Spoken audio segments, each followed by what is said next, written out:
Kompas Petang berlanjut, saya Tifal Solesa. Di tengah kabar akan diusung PDI Perjuangan di Pilgub Jakarta, mantan Gubernur Jakarta Anies Baswedan menyambangi kantor DPD PDI Perjuangan. Anies tiba di kantor DPD PDIP Jakarta di Cakung, Jakarta Timur, ditemani orang dekat yang juga pernah jadi tim sukses dan mantan Menteri Perdagangan Tom Lembong. Tampak sejumlah politisi PDIP yang menemui Anies, diantaranya Ketua DPR DKI Jakarta Prasetyo Edy Marsudi, Ketua DPD PDI Perjuangan Jakarta Adi Wijaya, anggota DPR Putra Nababan dan Masinton Pasaribu. Kedatangan Anies ke kantor DPD PDIP Jakarta berlangsung di tengah menguatnya kans diusung PDIP maju Pilgub Jakarta menyusul putusan MK yang menurunkan ambang batas pencalonan kepala daerah.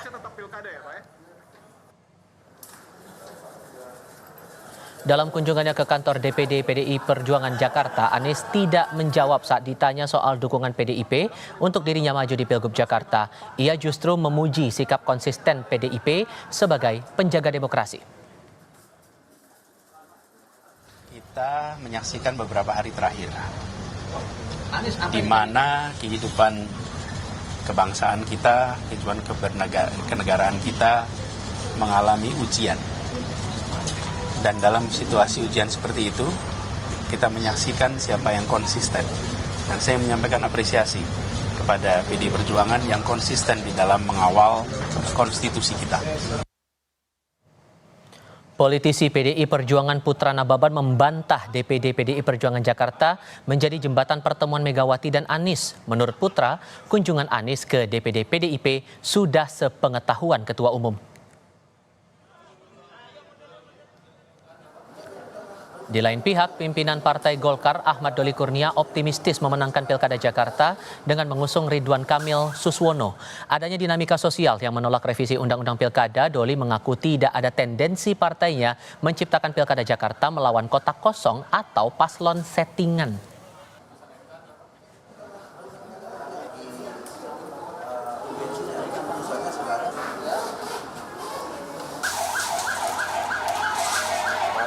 Kita nggak tahu pasca putusan Mahkamah Konstitusi kan situasi politik apa yang kemudian nanti terjadi kami nggak tahu dan kami juga tidak peduli.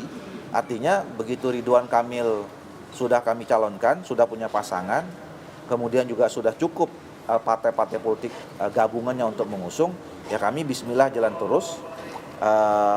Siapapun nanti yang akan menjadi kompetitornya dalam situasi apapun, ya kami akan berupaya untuk memenangkan Pak Ridwan Kamil dengan Pak Suswono itu. Batalnya pengesahan RUU Pilkada di DPR membuka peluang PDI Perjuangan mengusung calonnya sendiri di Pilgub Jakarta. Siang tadi, Anies Baswedan berkunjung ke kantor DPD PDI Perjuangan Jakarta. Apakah ini sinyal kuat Anies bakal diusung PDIP melawan RK Suswono? Kami diskusikan bersama politisi PDI Perjuangan Putra Nababan dan Direktur Eksekutif Indikator Politik Indonesia Burhanuddin Muhtadi. Selamat sore semuanya, apa kabar? Selamat sore, kabar baik, apa kabar? Terima kasih sudah hadir bersama kami, kabar baik selalu untuk kita semua. Bang Putra, tadi siang Pak Adi Wijaya saat ditanya oleh wartawan kemungkinan Anies ini diusung PDIP, bilangnya insya Allah. Tapi kalau dari DPP, kan saya udah berapa persen nih sekarang? Ya, kalau terkait dengan kandidat calon gubernur, wakil gubernur, bupati, wakil bupati, dan wali kota dan calon wali kota itu kan ada di tangan Ibu Ketua Umum dan DPP PDI Perjuangan. Kita sudah menyaksikan beberapa daerah sudah diumumkan calonnya dan tentunya kita masih menunggu keputusan dari Ibu Ketua Umum terkait dengan calon gubernur dan wakil gubernur dari DKJ. Saat ini kita masih menunggu dan kita masih punya waktu hingga batas pendaftaran nanti sampai tanggal 29 Agustus. Oke, tapi sebetulnya ada syarat tidak dari PDI Perjuangan kalau kemudian mau mengusung orang-orang tertentu, terutama Anies kalau mau diajukan PDI Perjuangan maju di Pilgub Jakarta, Bang? Kemarin kan itu sudah disampaikan oleh Ibu Ketua Umum di saat mengumumkan calon-calon kandidat, calon-calon kepala daerah di DPP PDI Perjuangan. Dan kalau tidak salah tadi dalam press conference sudah disampaikan oleh Pak Anies sendiri. Dalam pemahaman Pak Anies kan kita mendengar bahwa yang dimaksud Ibu Ketua Umum menurut Pak Anies adalah bagaimana kita memahami kebinekaan NKRI, Pancasila, dan keberagaman dan lain sebagainya sebagai landasan fondasi dari bangsa dan negara ini. Jadi saya rasa syarat-syarat kalaupun itu disampaikan terkait dengan syarat-syarat, tadi Pak Anies juga sudah menjelaskan depan Ketua DPD dan kepada wartawan terkait hal itu. Oke, karena belakangan yang muncul juga namanya adalah kalaupun jadi nama Anies maju di DKI Jakarta, kemudian diusung di Pilkada DKI Jakarta, ada beberapa nama juga yang diusulkan untuk jadi wakil. Beredar nama Rano Karno, kemudian Hendrar Prihadi. Ini nama ini masuk radar tidak sebetulnya, Bang? Iya, nama-nama itu beredar di masyarakat. Tentunya mereka adalah tokoh-tokoh yang bukan saja tokoh yang dikenal di Jakarta, tapi adalah tokoh-tokoh nasional. Itu kan ada Mas Hendy dan juga Mas Rano gitu ya. Nah ini kan bagaimana kita juga memiliki kader-kader yang menurut PDI Perjuangan juga cukup mumpuni gitu ya untuk menjadi pemimpin, menjadi tokoh-tokoh di Jakarta. Nanti tentunya Mas kita tunggu ya, karena biar bagaimanapun kan apa yang tadi Mas Anies lakukan dengan DPD DKI Jakarta adalah suatu silaturahmi, suatu komunikasi politik, dan kita juga tidak membicarakan teknis. Karena memang itu bukan ranah dari DPD dan bukan ranah dari kita siang tadi. Itu adalah ranah teknis, keputusan adalah ranah dari DPD PDI Perjuangan. Sehingga kita tadi pembahasannya itu bukan terkait dengan pencalonan kepala daerah DKI Jakarta. Kita lebih banyak justru membahas terkait dengan yang terjadi selama 3 hari terakhir ini. Bagaimana terjadi pembangkangan konstitusi yang dilakukan oleh DPR dan oleh pemerintah, dan bagaimana aksi dari mahasiswa dan masyarakat madani yang sangat kita apresiasi. Bahkan tadi Pak Anies juga menyampaikan apresiasi terhadap sikap konsisten dari PDI Perjuangan di dalam menjaga konstitusi. Ada di garda terdepan, baik di dalam DPR maupun di luar DPR. Itu yang disampaikan tadi dalam pertemuan. Saya harus tegaskan satu hal ini lagi, Bang, karena tadi Anda bilang ke rekan kami di Ponur Bahagia bahwa pertemuan antara Anies dengan DPD PDIP Jakarta ini sudah sepengetahuan Bu Mega. Apakah ini jadi syarat awal kalaupun kemudian Anies mau diusung PDI Perjuangan di Pilgub Jakarta, Bang? Tadi yang saya sampaikan adalah pertanyaan kepada saya, apakah ini adalah pertemuan di DPD adalah jembatan pertemuan kepada DPP dan kepada Ibu Mega. Nah, saya menyampaikan bahwa kalau Pak Anies datang ke DPD, tentunya sudah sepengetahuan DPP. Gitu ya, saya tidak mau menggunakan istilah jembatan, tapi tentunya kami sebagai partai politik ketika ada tamu yang ingin bersilaturahmi dan bertemu terutama tokoh politik, tentunya itu atas pengetahuan dari Dewan Pimpinan Pusat. Gitu, Mas. Tapi sebetulnya Bu Mega sudah punya ketertarikan tidak dengan Anies Baswedan ini untuk diusung ke Jakarta, Bang? Kan apa yang disampaikan Bu Mega kan jelas ya kemarin ya di dalam pertemuan tersebut ya. Bu Mega menyampaikan apakah Pak Anies sikap politiknya seperti apa. Istilah nurut itu kan menurut saya Bu Mega mau menyampaikan bahwa apakah Pak Anies itu sudah sejalan dengan pikiran-pikiran yang selama ini disampaikan oleh PDI Perjuangan, disampaikan oleh Ibu Ketua Umum, dan apakah itu sudah dinyatakan oleh Pak Anies secara terbuka gitu ya terkait dengan hal itu. Nah, menurut saya dalam pertemuan tadi tentunya kita tidak bicara tentang hanya kaitannya dengan pilkada, karena komitmen itu kalaupun nggak ada pilkada kita menuntut dari semua tokoh nasional punya pandangan yang sama gitu ya, punya ideologi yang sama, ideologi Pancasila, punya pemikiran yang sama dalam konteks kebinekaan, tidak menggunakan agama sebagai politisasi dan segala macam. Itu tidak bisa kita nafikan. Artinya ini meskipun tidak ada kaitannya dengan tiket menuju pilkada, tentunya hal tersebut akan kita kritisi dan kita tanyakan dan kita tagih kepada seluruh tokoh nasional. Oke, nah Mas Burhan dengan membaca pergerakan yang berlangsung hari ini, Mas Anies Baswedan datang ke DPD PDI Perjuangan Jakarta, bukan ke DPP. Anda membacanya sejauh mana kemudian? Apakah ini betul sinyal kuat ini bakal jadi kenyataan di Pilgub Jakarta? Atau justru Anda membaca hal yang lain? Tapi jawabnya nanti. Kita akan lanjutkan di segmen berikutnya, usai jeda berikutnya.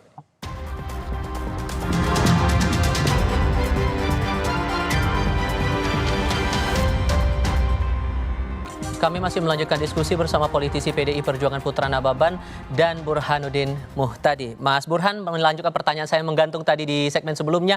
Jadi Anda membaca dinamika politik hari ini, Anies Baswedan datang ke kantor DPD PDI Perjuangan Jakarta, bukan ke kantor DPP. Ini sinyalemen kuat untuk maju Pilgub atau ada hal lain? Ya, ini satu pertanda yang memberi semacam celah buat Anies Baswedan untuk dipinang oleh PDI Perjuangan. Jadi saya melihat Mas Anies seperti menyambut tanda kutip tantangan Ibu Mega beberapa hari lalu untuk menunjukkan komitmen dan loyalitasnya kepada janji-janji kebinekaan dan ideologi Pancasila ya, dengan mendatangi, karena selama ini kan Anies terkesan kurang aktif untuk mendekati partai apalagi terhadap PDI Perjuangan, dan kehadirannya di DPD PDI Perjuangan Jakarta itu menunjukkan bahwa dia punya keinginan untuk dipinang sebagai calon gubernur. Dan jangan lupa, Tival, yang kalau PDI Perjuangan kan punya banyak opsi ya, bukan sekedar Anies untuk dicalonkan. Kalau Anies untuk maju sebagai gubernur, satu-satunya opsi ya melalui PDI Perjuangan. Ah. Dan itu harus ditunjukkan dengan proaktif mendatangi PDI Perjuangan. Dan nanti tinggal dilihat ya seberapa besar ya, karena bagaimanapun ada banyak sekali hal yang harus dipertimbangkan oleh PDI Perjuangan. Pertama, dari sisi alasan politik. Nah, Anies bagaimanapun pada posisi sebagai calon yang selama ini berada di luar kekuasaan, itu punya kesamaan politik ya dengan PDI Perjuangan. Yang kedua, dilihat dari sisi alasan elektoral. Anies juga lagi-lagi menempati peringkat pertama kalau alasannya itu, tetapi dari alasan yang lain, misalnya alasan kaderisasi, Anies jelas tidak masuk karena PDI Perjuangan punya banyak pilihan, entah itu Ahok, entah itu Mas Hendi, entah itu Mas Jarod, entah itu Mas Edi dan seterusnya. Tetapi lagi-lagi ini bukan hal yang mudah karena pasti ada banyak pertimbangan, termasuk kalau kita lihat meskipun Anies elektabilitasnya tertinggi, tetapi di segmen konstituen PDI Perjuangan Anies hanya dipilih oleh 7% saja. Nah, Itu temuan menurut SMRC, itu temuan menurut indikator. Jadi survei indikator basis PDI Perjuangan sebagian besar ke Ahok, kemudian ke Ridwan Kamil. itu ganjalannya bakal signifikan berpengaruh pada pengusungan PDIP ke Anies tidak menurut Anda? Nah, lagi-lagi pertimbangan mana yang mau dipilih? Apakah alasan politik dan alasan elektoral, ataukah alasan ideologis dan kaderisasi? Bagaimanapun masih ada jarak antara Anies dengan PDI Perjuangan. Ya, terutama kalau kita flashback ke 2017. Ya. Tetapi dalam konteks politik kita hari ini masih mungkin, Tival, wong kita aja nggak membayangkan Jokowi dengan Prabowo bergabung. Nanti tinggal kita lihat ya berikutnya apakah Anies yang secara ideologis mungkin agak berjarak dengan PDI Perjuangan. Kalau dilihat dari sisi kemungkinan ya mungkin saja. Tetapi lagi-lagi masih ada waktu buat Ibu Mega, buat jajaran PDI Perjuangan untuk memikirkan plus minusnya. Nah, kalau begitu gimana tuh Bang Putra? Pandangan ideologisnya dengan konstituen agak berbeda kalau kita tarik 2017 juga halnya begitu gitu.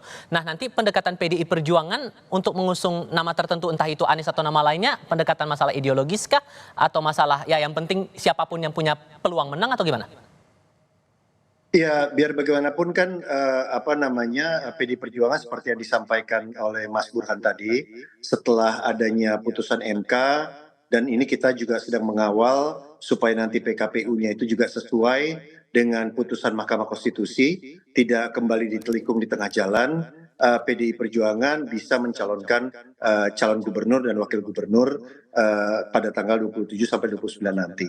Nah, tentunya calon-calon ini kita inginkan itu betul-betul sesuai dengan aspirasi dari masyarakat Jakarta, gitu ya. Nah, dalam kaitan ini tentunya kita melihat selama ini kan kita memang selalu berkontestasi berhadapan dengan Pak Anies, baik itu di mana di Pilgub tahun 2017 dan juga kemudian di Pilpres. Meskipun waktu di Pilpres kita tidak terlalu frontal karena Pak Anies memainkan peran untuk mengkritik pihak yang menjadi lawan kita juga.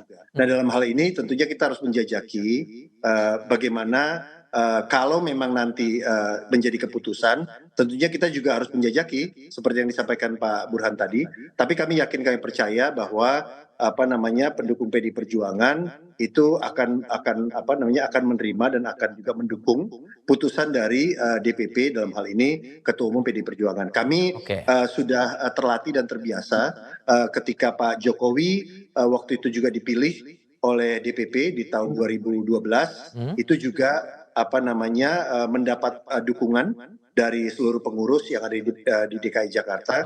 Begitu juga para pendukung PDI Perjuangan yang ada di seluruh DKI Jakarta. Baik, bagaimana kemudian Mas Burhan kalau kita membaca basis pemilih Anies yang fanatik, apakah kemungkinan akan berpaling kalau jadi Anies diusung oleh PDI Perjuangan? Nah, ini memang tidak mudah ya menyatukan dua basis konstituensi yang berbeda. Tetapi Anies juga menghadapi masalah karena PKS sebagai tulang punggung kekuatan Anies selama ini itu mendukung Ridwan Kamil dan ada doktrin taat kepada Qiyadah yang diikuti oleh akar rumput PKS yang setidaknya akan mengurangi dukungan dari segmen pemilih PKS kepada Anies Baswedan. Dan itu harus dikompensasi dengan dukungan dari kelompok nasionalis. Dan kita tahu PD Perjuangan adalah backbone-nya. Anies sendiri di Pilpres kemarin kan kalah di Jakbar dan Jakarta Utara, yang kebetulan menjadi basis PD Perjuangan. Jadi memang tidak mudah ya buat Anies, tetapi juga tidak mudah buat PD Perjuangan. Karena PD Perjuangan punya calon, dan di antara nama-nama dari kader PD Perjuangan yang paling mendekati Anies, Ahok. Tetapi Ahok sendiri karena 2017 itu masih tersangkut isu abad pertengahan. Ya, saya sebut itu ya, isu abad zaman batu ya, yang membuat sebagian pemilih Islam itu masih kurang antusias untuk memilih Ahok. Jadi hal-hal semacam ini saya kira akan dipertimbangkan matang. Tentu saja ada pertimbangan politik ya, karena dari sisi politik Anies dan PD Perjuangan sekarang berada pada kubu yang sama, terutama dalam menyikapi kekuatan Kim Plus yang makin dominan.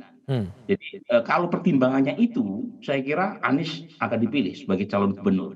Tetapi kalau pertimbangannya adalah ideologis dan kaderisasi, Anies saya kira bukan opsi untuk dipilih sebagai calon gubernur.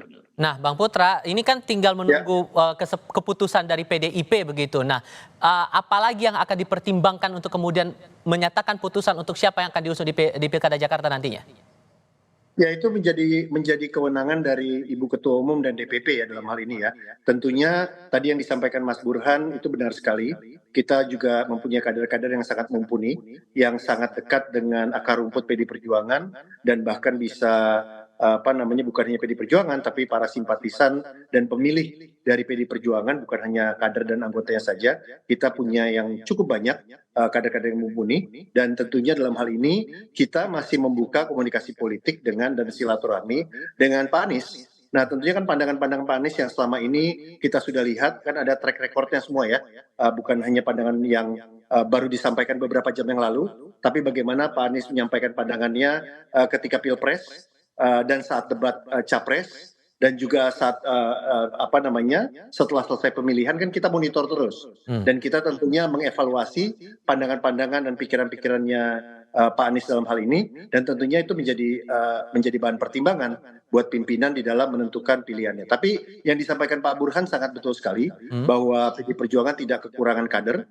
Kita punya kader juga yang cukup mumpuni, tapi biar bagaimanapun ini bukan persoalan hanya kader atau tidak kader, tapi bagaimana kita menyatukan satu kekuatan kebangsaan yang tadi kita bicarakan banyak sekali Pak Burhan dengan Pak Anies terkait dengan arus besar kebangsaan, bagaimana kebinekaan Pancasila dan juga rasa keadilan itu jangan dipisahkan di dalam kita berbangsa dan negara. Seringkali kalau kita saksikan, saya kebetulan anggota Balik dan juga saya Mas Blam Panja, saya hadir dalam Timus Timsin, seolah-olah hal-hal tersebut untuk mencapai kemenangan itu dinafikan, dihilangkan. Yang penting menang dulu. Dan ini sebagai catatan Kompas juga, saya menyaksikan langsung bagaimana pemerintah yang hadir dalam pertemuan itu juga melakukan pembiaran.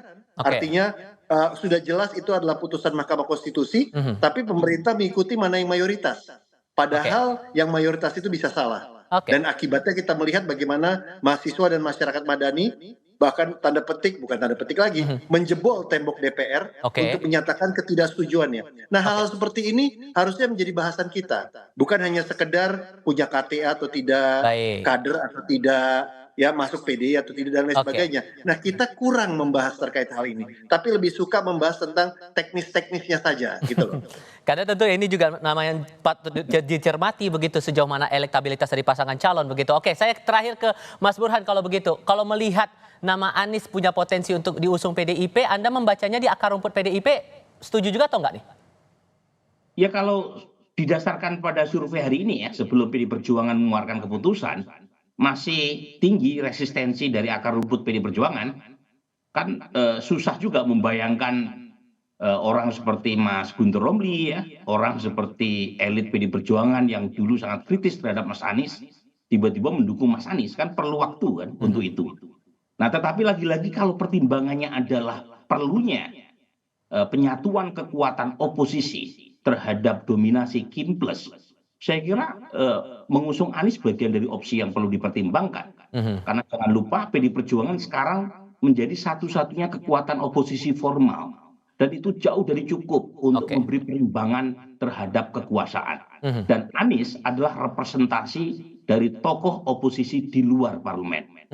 Nah, kalau misalnya pertimbangannya itu, ya Anies bisa menjadi opsi untuk diusung oleh PD Perjuangan meskipun masih ada resistensi di tingkat rumput PD Perjuangan. Sekali lagi sedikit banyaknya pilkada ini bicara soal sosok, tapi ini juga yang kita tunggu dari PDI Perjuangan, nama siapa yang akan diusung untuk Pilgub Jakarta. Bang Putra dari PDI Perjuangan, terima kasih. Mas Burhan, terima kasih juga sudah berbagi perspektif bersama kami. Sehat selalu semuanya, selamat sore. Terima kasih.